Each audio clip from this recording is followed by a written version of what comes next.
Ho fankalazana ny andro maneran-tany ho an'ny mponina ny 12 Jolay, ny ministeran'ny mponina, ny fiahina ara-tsosialy ary ny fampivoarana ny vehivavy dia hanao fanentanana amin'ny alalan'ny aina aman-jery mahakasika ireto loha-hevitra ireto. Ny firaisan-kina sy ny fiarahamientana ny vahoaka malagasy tsirairay amin'ny ady atao amin'ny valana retina coronavirus na Covid-19. Ny zon'ny ny vehivavy sy ny ankizivavy, ny ady atao amin'ny herisetra, ny fanambadian'ny ankizy ary ny fandrindrana ny fiainam-pianakaviana. Andao iara-entana ho an'ny sosialim-bahoaka no loha-hevitry ny fankalazana.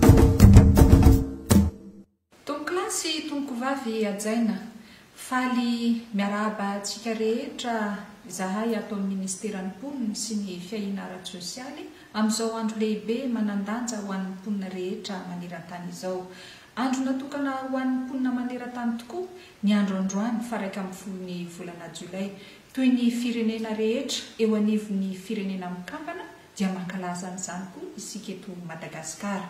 Loha-hevitra voiziny ny fiarovana ny fahasalamanan'ny vehivavy sy ny tovovavy amin'izao ady amin'ny Covid-19 izao.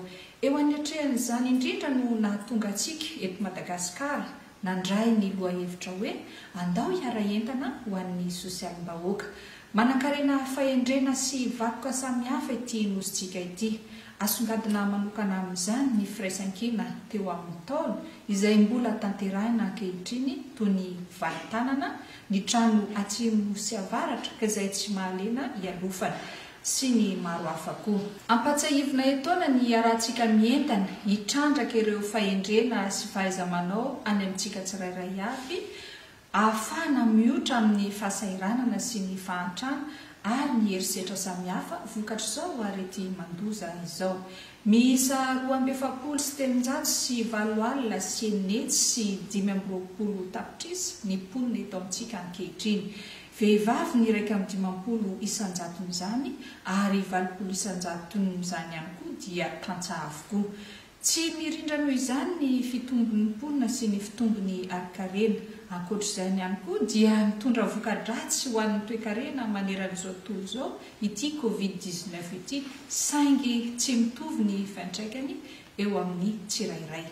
Ny fitondram-panjakana tarihin'ny Andriamatoa Loajaina Andrinirina Rajoelina dia tsy mitsahatra amin'ny karoka hevitra sy tetika maso ny vahoaka malagasy manoloana an'izao ady hatrena amin'ny arety mandoza coronavirus izao. Isan'izany ny drafitra asa maro lafy ho an'ny amehana plan multisectoriel d'urgence.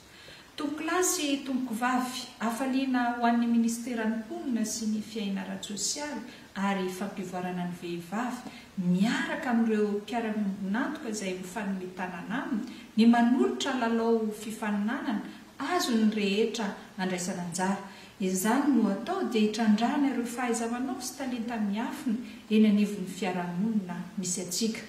Raha voatrandraka tokoa sy tohanana mantsy ireo izay mendrika indrindrandrindra dia ho tonga loharanom-bola sy harena ho azy ary ho an'ny mpiarabelona amin'ny ihany koa izany.